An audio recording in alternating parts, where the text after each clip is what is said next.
E se a prova da vida após a morte não estivesse na fé, mas na tecnologia? Bom, hoje a gente vai mergulhar na história de Sônia Rinaldi. Ela foi uma pesquisadora que dedicou, olha, mais de 40 anos da vida dela a essa busca. E a jornada dela não foi em templos, não. Foi um laboratório, sabe? Um lugar cheio de gravadores, rádios, câmeras, tentando capturar o que parecia impossível. Essa frase aqui, olha, ela define tudo. O trabalho da Sônia não era sobre acreditar, era sobre registrar. A ideia dela era pegar aquilo que a gente considera invisível, né, o impossível talvez, e transformar em dados, em algo que pudesse ser gravado, arquivado e, o mais importante de tudo, analisado. É uma virada de chave, né? Mas tá, como é que tudo isso começou? Para a gente entender essa jornada, a gente tem que voltar lá atrás. Voltar para uma jovem que não estava atrás de respostas prontas, sabe? Ela era movida por uma única pergunta fundamental. Desde pequena, a Sônia já não era do tipo que engolia qualquer resposta, sabe? Ela era muito observadora. Ela via a dor das famílias perdendo as pessoas que amavam e simplesmente não conseguia aceitar que tudo acabava ali, ponto final. A ciência da época dizia, acabou, fim de jogo. Mas para ela, aquilo simplesmente não fechava conta.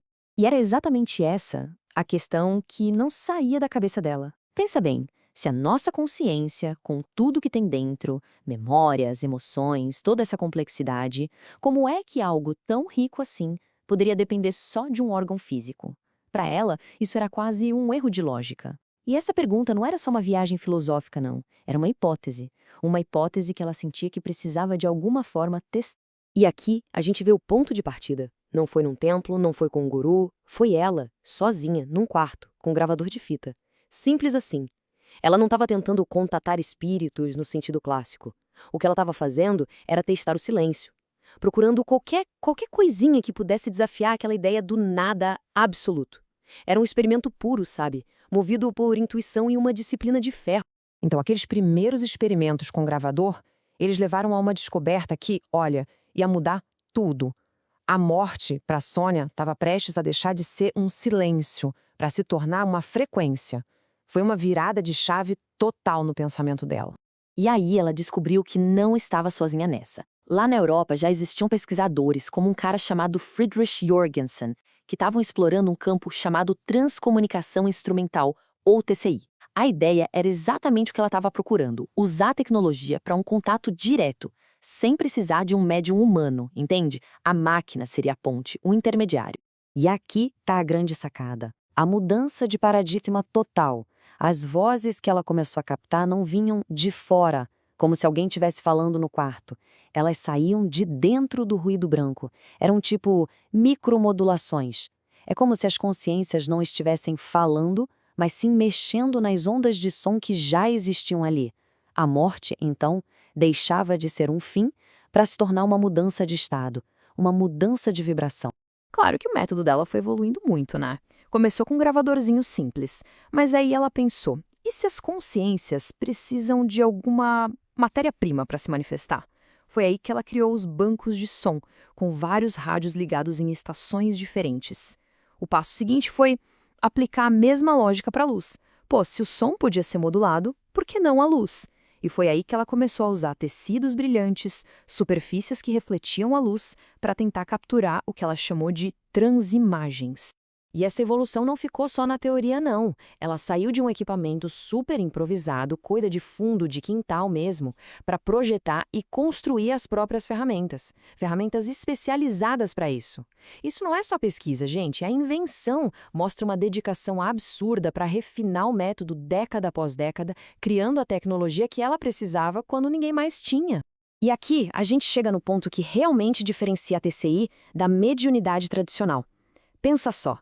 Não era mais sobre a experiência subjetiva de uma pessoa, o que ela sentiu ou ouviu. O contato era tecnológico, era direto. E o mais importante, criava um registro, uma evidência, vozes e imagens que podiam ser gravadas e, em tese, replicadas. Isso para ela era tudo. E essa capacidade de gerar registros, de ter algo concreto em mãos, mudou completamente o jogo. O laboratório dela, que começou como um lugar de curiosidade técnica, estava prestes a se tornar algo muito diferente. Um refúgio de esperança, de consolo. O grande ponto de virada foi quando mães que tinham perdido seus filhos começaram a procurar por ela. A dor daquelas mulheres deu um sentido completamente novo para a busca dela. A TCI deixou de ser só uma curiosidade científica e passou a ser uma possível ferramenta de consolo, de cura até. Agora, tenta imaginar a cena. Num dos primeiros casos, com uma dessas mães, depois de horas e horas filtrando o ruído, essa frase simples surge do nada. Mãe, eu estou bem. Para aquela mãe, o reconhecimento foi na hora, instantâneo. Não era só a frase, sabe?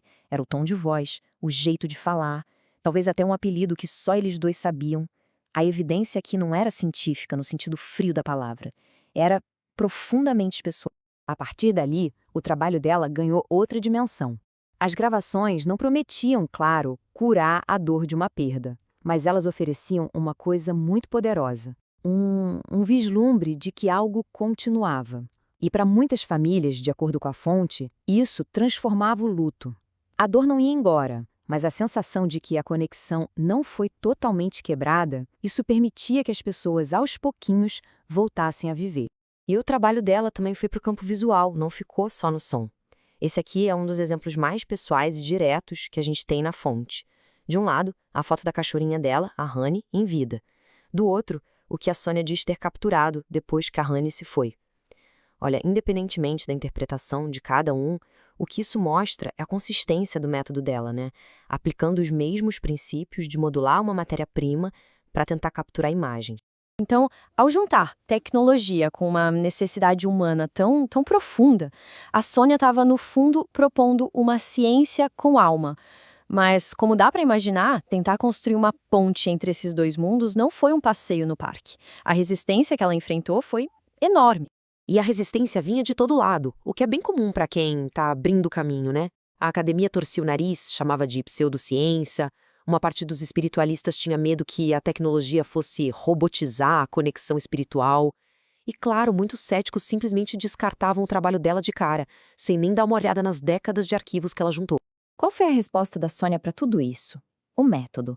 Ela não batia a boca com base em crença. A resposta dela estava nos resultados. Ela catalogou vozes, documentou cada contexto, checou informações com as famílias e, o mais importante, criou um processo que permitia a replicação técnica. E olha, aquilo que pode ser replicado, por definição, já está batendo na porta da ciência. E o curioso é que, enquanto ela enfrentava tanto ceticismo aqui, essa abordagem metódica dela começou a chamar atenção lá fora. Pesquisadores e centros de estudo na Alemanha, nos Estados Unidos, na França, essa galera começou a colaborar com ela. Ela começou a participar de congressos, a formar parcerias, mostrando que, para uma parte da comunidade de pesquisa paranormal, os dados dela eram sim levados muito a sério. Então, no fim das contas, qual foi a grande conclusão de décadas de trabalho e milhares de gravações? De acordo com a fonte, a mensagem que se repetia não era uma frase específica, mas uma ideia consistente, a de que a vida não termina, ela se transforma. A consciência, o amor, tudo isso persiste, só que de uma forma diferente, em outra vibração. Isso tudo nos deixa com essa pergunta final, né? A jornada da Sônia Rinaldi, como a gente viu aqui, é uma tentativa de mapear um território completamente desconhecido usando as ferramentas que ela tinha: tecnologia e observação. Independentemente do que cada um acredita, o trabalho dela nos força a pensar, a questionar a fronteira entre o que a gente chama de ciência, o que a gente chama de espiritualidade e o que de fato acontece quando aquilo que era invisível começa a virar dado.